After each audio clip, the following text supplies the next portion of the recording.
అనుదిన వాక్య ధ్యానాలను వీక్షిస్తున్న ప్రియాతి ప్రియమైన సంఘ సభ్యులకు మరియు దేశ విదేశాల్లో ఈ కార్యక్రమాన్ని వీక్షిస్తున్న ప్రియమైన ప్రేక్షకులందరికీ మన ప్రభువైన యేసుక్రీస్తు శక్తిగల నామమున మా హృదయపూర్వక స్వాగతం. The church of South India diocese of Medak holy trinity church Bollaram pastorate సమర్పిస్తున్న ఈనాటి మన డైలీ బైబిల్ డివోషన్స్లో the healing of the centurion servant, శతాధిపతి సేవకుడు స్వస్థత నొందుట అనే అంశంపై మన సంఘ సభ్యులు పెద్దలు శ్రీమతి ఎం విజయలక్ష్మి దేవపుత్రానందం గారు అందించే దైవ సందేశాన్ని విందాం. సందేశానికి అనుగుణంగా ఈ గీతాన్ని ముందుగా విందాం.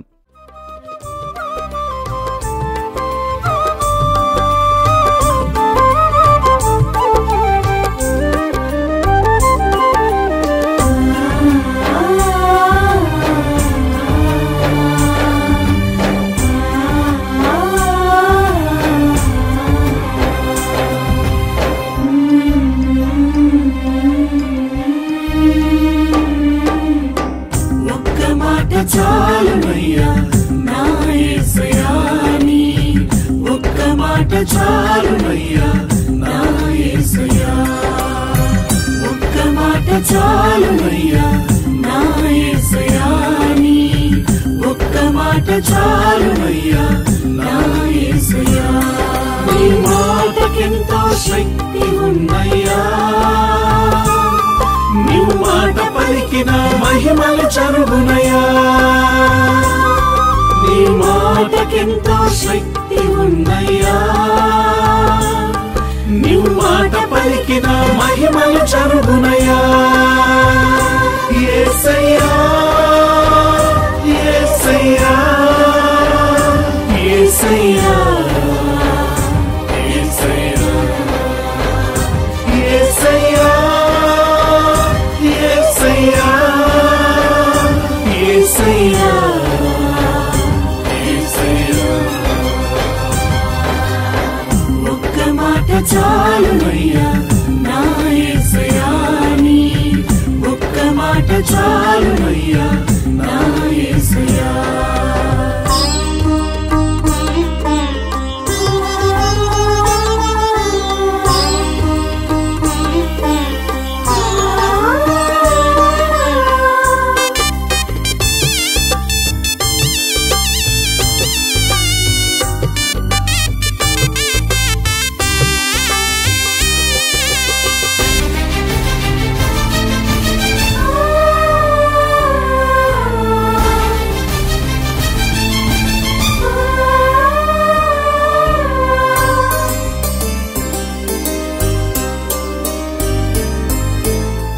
ఒక్క మాటతో లాజరును లేపావు, ఒక్క మాటతో దాసుని స్వస్థపరిచావు.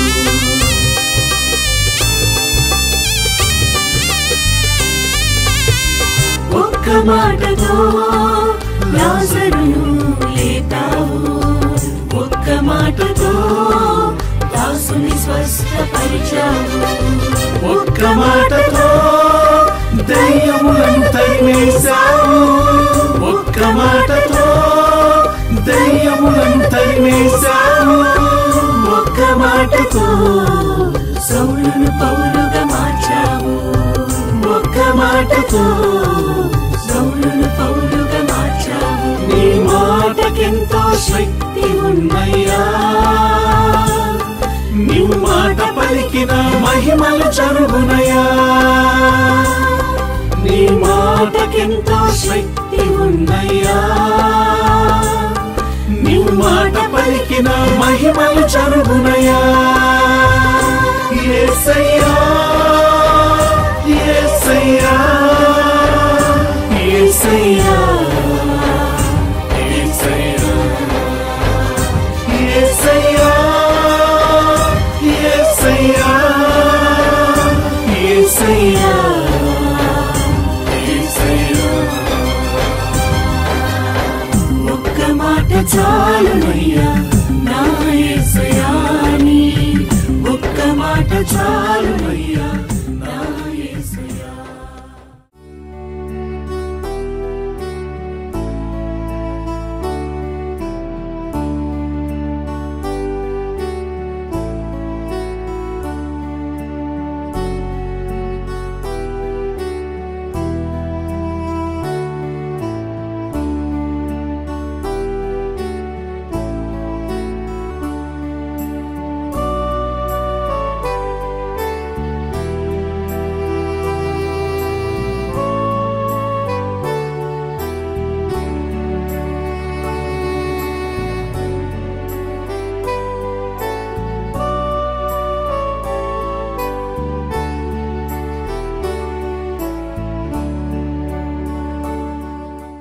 చిన్న ప్రార్థన చేసుకుందాం.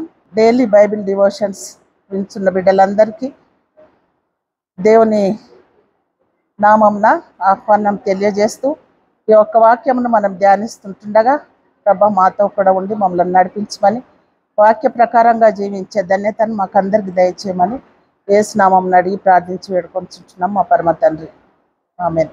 శతాధిపతి సేవకుడిని స్వస్థపడు.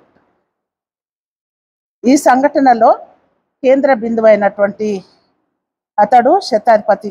ఇతడు రోమీయుడు, శతాధిపతిగా అధికారం కలిగినటువంటి వ్యక్తి. శతాధిపతులకు అధికారాలు ఏ విధంగా ఉండేటువంటి అంటే సాధారణమైన వ్యక్తి కాదు అతడు. మరి రోమా సైన్యంలో అతడు వెన్నెముక లాంటి వాడు. నూతన బంధన గ్రంథంలో చూసినట్టయితే మనము లూకా సువార్త, అపోస్తుల కార్యంలో వారి గురించి చాలా మంచిగా వ్రాయబడినట్టుగా చూస్తుంటున్నాం. రోమా శతాధిపతులు నమ్మకస్తులు, దేశం కొరకు ప్రాణాలను కూడా మరి సమర్పించడానికి వారు వెనకాడని వ్యక్తులు. మరి శతాధిపతిని ఇక్కడ మనము వారి యొక్క అధికారాలు చూస్తున్నాం కదా. రోమా చట్ట పరిధిలో సేవకుడు మరి కేవలము సేవకుడిని ఒక బానిసగా వారు భావించేటువంటి వారు. అయితే ఆ యొక్క సేవకుడు ఎలా ట్రీట్ చేసేటువంటి వాడు అంటే వారిని ఒక జీవించుతున్న వ్యక్తిగా సేవకులను ట్రీట్ చేసేటువంటి వారు. తర్వాత వారికి ఉన్నటువంటి హక్కులు వారి ఎడల ఎంతో అంటే హెచ్చైనటువంటి ఆధిపత్యం కలిగినటువంటి వారు, అధికారాలు ఎక్కువగా ఉన్నటువంటి వారు. తర్వాత సేవకులను మరి వారు చంపడానికి కూడా వారికి హక్కు కలిగినటువంటి వారు. అటువంటి పరిస్థితులలో మనం ఈ యొక్క శతాధిపతిని మనం ఇక్కడ చూసినట్టయితే సేవకుని ఎడల ఎంతో శ్రద్ధను కనపరుస్తున్నాడు. తన సేవకుని ఎడల ప్రేమ, అతని కొరకు ఎంతటి త్యాగంనైనను అతడు చేయడానికి సిద్ధపడ్డట్టుగా చూస్తుంటున్నాం. ఈ శతాధిపతి కేవలము అధికారి మాత్రమే కాక తన మతం ఎడల తనకున్నటువంటి ఆసక్తిని మరి యేసుక్రీస్తు దగ్గరకు వచ్చినట్టుగా చూస్తుంటున్నాం. మరి ఆ శతాధిపతి సమాజంలో ఎంతో సేవ చేసినట్టుగా కనబడుతుంది, యూదులతో స్నేహం చేసినట్టుగా కనబడుతూ ఉంటున్నది. మరి ఆ శతాధిపతి యూదుల స్నేహంతో మరి దేవుని వద్దకు రాలేక, అంటే నేను శతాధిపతిని అయినప్పటికీ నేను మరి అతని ఇంటిలోనికి ప్రవేశించటకు నాకు అర్హత లేదు, అంత గొప్ప వ్యక్తిని, మరి నేనెంతో అధికారం కలిగినటువంటి వ్యక్తిని అయినప్పటికీ నేను దేవుని ఇంటిలోనికి ప్రవేశింపలేను అనేటువంటి భావంతో తన స్నేహితులతో యేసుక్రీస్తు దగ్గరికి మరి తన సేవకుని గురించి మరి వర్తమానం పంపినట్టుగా చూస్తుంటున్నాం. నా సేవకుడు మరి అస్వస్థతతో ఉన్నాడు, అతన్ని స్వస్థపరచాలి, మరి మీరు మాట మాత్రం సెలవివ్వండి, మరి నా యొక్క స్నేహితుడు మా సేవకుడు బాగుపడతాడని మరి యూదులతో మరి వర్తమానం పంపినట్టుగా చూస్తుంటున్నాం. చివరికి మరి తనే యేసుక్రీస్తు దగ్గరకు వచ్చి మరి బ్రతిమలాడుతున్నాడు, ప్రాధేయపడుతున్నాడు, మరి నా సేవకుడిని బాగుపరచండి, మాట మాత్రం సెలవివ్వండి, నా సేవకుడు బాగుపడతాడు, నా ఇంటికి రావాల్సిన అవసరం లేదు అని గోజాడుచుంటున్నాడు. మరి యేసుక్రీస్తు ప్రభుల వారు అతనిలో ఉన్నటువంటి మరి ఆ యొక్క సేవకుని ఎడల ఉన్నటువంటి శ్రద్ధ, ప్రేమ, తర్వాత విశ్వాసంను అతడు ఎంతో మెచ్చుకొని మరి ఇశ్రాయేలీల వారిలోనైనాను ఇంతటి గొప్ప విశ్వాసాన్ని నేను చూడలేదు అని శతాధిపతిని ప్రశంసించినట్టుగా చూస్తుంటున్నాం. మరి ఇక్కడ మనము ఈ సంఘటన గురించి మనము మన నిజ జీవితాలలో మనము కోరుకోవాల్సింది ఏంటంటే మరి యేసుక్రీస్తు ప్రభుల వారు మరి నిన్ను వల్ల నీ పొరుగు వారిని ప్రేమించాలని కోరుకున్నట్టుగా, మరి ప్రేమ ఇతరుల ఎడల ప్రేమ కనపరచాలని కోరుకున్నట్టుగా మరి మనం కూడా శతాధిపతికి ఉన్నటువంటి ఆ యొక్క శ్రద్ధ మరి అది మరి మన పొరుగు వారి ఎడల మన సేవకుల ఎడ్ల చూపించాలని యేసుక్రీస్తు మరి ఈ యొక్క సంఘటన ద్వారా హెచ్చరింపబడుతుంటున్నాం. మరి ఇక్కడ మనం చూసినట్టయితే మరి మన యొక్క సేవకులను, మన క్రింద పనిచేసేటువంటి వారిని మనం ఏ విధంగా ట్రీట్ చేస్తుంటున్నాం? మన ఇంట్లో పనిచేసేవారు కానీ, డ్రైవర్స్ కానీ, ఇంకా వేరే విధంగా మరి ఎన్నో రకాలుగా మనకు ఎన్నో సహాయాలు చేసేటువంటి వారు ఉంటున్నారు. మరి వారి ఎడ్ల మన యొక్క ట్రీట్మెంట్ ఏ విధంగా ఉంటున్నది? మరి శతాధిపతి లాగా మరి అతడు మరి అతనికి ఉన్నటువంటి అధికారాలను అధిగమించి మరి సేవకుల ఎడ్ల ఎలాంటి అధికారాలు ఉన్నాయో మరి వాటన్నిటిని విస్మరించి తన యొక్క సేవకుని అతడు స్వస్థపరచుకున్నట్టుగా చూస్తుంటున్నాం.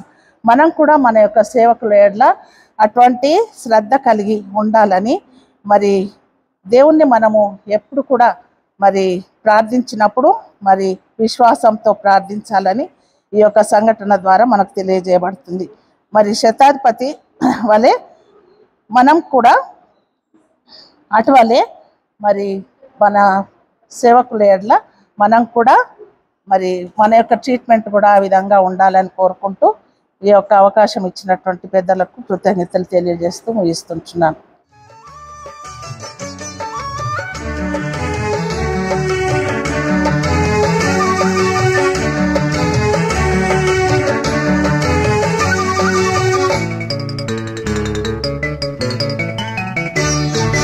నీ మాట సంపూర్ణ స్వచ్ఛత గలది,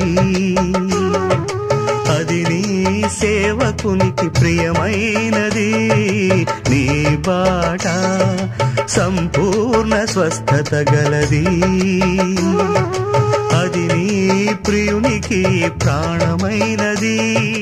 నోరారని మాటను పలుకని యేసయ్య, మనసారని బాటను నడవని మెస్సియ. నీ మాట సంపూర్ణ స్వచ్ఛత గలది, అది నీ సేవకునికి ప్రియమైనది. నీ బాట సంపూర్ణ స్వస్థత గలది.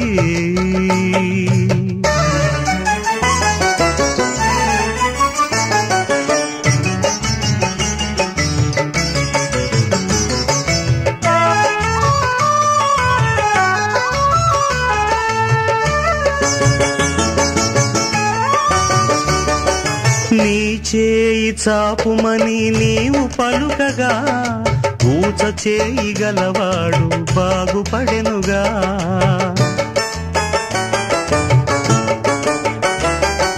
నీ చేయి చాపుమని నీవు పలుకగా, ఊచ చేయి గలవాడు బాగుపడెనుగా. నీ పరుపును ఎత్తుకొని నీవు నడుమనగా, బలహీనుడు బలముంది లేచి నడిచెగా. నీ మాట సంపూర్ణ స్వచ్ఛత గలది, అది నీ సేవకునికి ప్రియమైనది. నీ బాట సంపూర్ణ స్వస్థత గలది.